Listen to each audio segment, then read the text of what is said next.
Uh, Back again with some more thoughts I'd like to share. Um, Took some notes on this. Um, yeah, reminder I should talk about some of my pocket notebook journey again in a later video. But anyway, for now, on to some thoughts on, I guess, AI tools, AI agents, and what I think they mean and the effects they have. And one sort of phrase I wanted to anchor on is this sense of how we're outsourcing to them, but it depends on what you're outsourcing. Um, and in particular, I wanted to contrast outsourced effort versus outsourced understanding. What do I mean by that? We've outsourced effort for centuries, and as we do more and more of that, we consider that a form of progress, right? But what is new and dangerous is outsourcing understanding. And I don't think these AI tools invented this problem, but it did make it cheaper. And let's get into some detail on that. So just to clarify, outsourcing effort is things like using plows, using engines, calculators, compilers, things that sort of reduce the work, but they don't reduce or eliminate your understanding of things. You know how to, or someone knew how to, do the, let's say, the plowing of the field, but now you have a way to do it more efficiently because you hook it up to some machine. And the idea of outsourcing understanding is something that happens in other spheres of life too. It's sort of the place where some sort of middlemen come in. Anytime you deal with, say, opaque experts of some sort. And this is unavoidable when you need to, for example, trust a surgeon or an airline pilot. But when you adopt that attitude towards things that you need to work on, you have inevitably introduced some sort of unexplained decisions into your workflow. So I think the compressing and reducing effort scales, but understanding doesn't. So there's a slippery slope here. Once you begin to use some of these AI/agentic tools a lot, you may fall into a trap where thinking becomes a form of overhead, and you end up, either skimming over the reasoning or delegating your judgment entirely. So one metaphor is, I'm in a car right now, and it already does a lot for me and helping me drive better. And if I happen to be in a car with a self-driving mode, obviously it would do a lot more.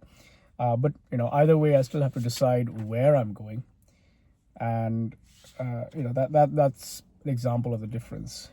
And there are ways in which I would say the use of AI agents can cross a line for you, where, and this might be a difference between tools and agents, where a tool is something that helps, just in the sense of the right metaphor, a tool is something that helps you do something faster, better, quicker, while implicitly an agent is absorbing some decision making for you.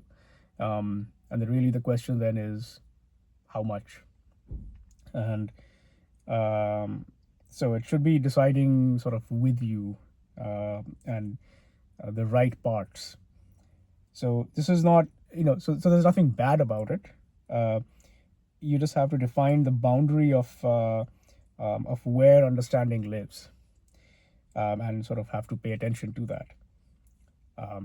Another sort of contrast, just as we looked at this effort versus understanding, is sort of within the idea of outsourcing understanding, you can think of sort of missing understanding versus hidden understanding. So when you are ignorant and you know you're ignorant about something, and you don't know something, that's when you're lacking understanding. But because you're aware of it, you're going to be cautious, you're going to go slow.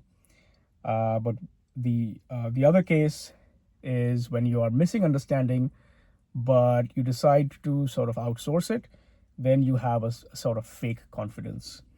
And you can go a lot further until some sort of total failure happens. And so that makes it dangerous, because systems can work until they don't, and then you don't know what's missing. There's another thing I thought of in connection to this, just like we looked at that car metaphor, is like the Iron Man suit, where it's sort of augmenting his abilities. He's just a man, he's just a regular, this is not some sort of Superman, X-Men situation, just a regular human being, but the suit is augmenting his abilities. And it's not really about the weapons, but it's really more about the sort of the heads-up display. And that has to be right, because it has to amplify your perception and your ability to act, and allow you to do that, allow you to stay in the decision-making loop. Because if you take yourself out of the decision-making loop, that's when things can go rogue, and then you don't understand what has happened in some sense. So it's not about it replacing you. That's not sort of the danger. The danger is really more of you developing a sort of learned helplessness if you have formed a habit of letting things that you don't understand happen. And the act of, let's say, programming is where the value of amplification is the most.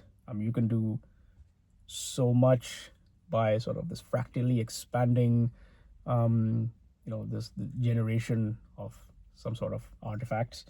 But it's also where things can break quickly, because the fake understanding or the fake confidence that you develop in a system that you don't understand can be tested by reality and fall short very sort of obviously in a way that you can't hide. So anyway, I think I have more thoughts on this. I got to go work on something now, but I think we'll follow up in a sort of part 2 to this. So stay tuned for that. Thanks for listening. Bye.